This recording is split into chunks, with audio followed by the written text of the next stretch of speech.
Hello বন্ধুরা, গতকাল দুপুরবেলা আমার বর, আমি, আমার দুই ছেলে মিলে গেছিলাম আমার এক মামার বাড়িতে।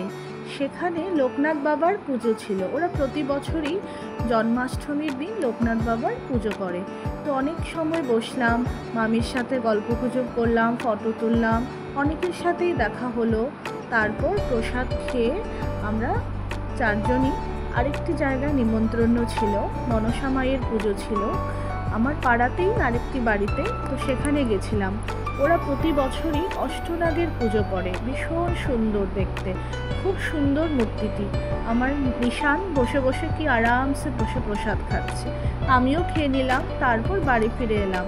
সন্ধ্যার পর গেছিলাম আমার পাশের বাড়ি, আমার এক পিসি সম্পর্কে, ওদের বাড়িতেও মনসা মায়ের পুজো ছিল। তো আমার ছেলেদেরকে নিয়ে গেছিলাম।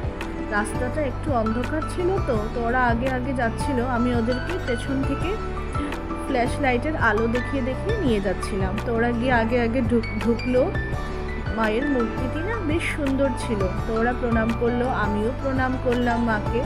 তো পাশের বাড়ি, তো অনেক সময় বসলাম, আরামসে বসে গল্পগুজব আড্ডা দিলাম, প্রসাদ খেলাম, তারপর বাড়ি ফিরে এলাম। বেশ ভালোই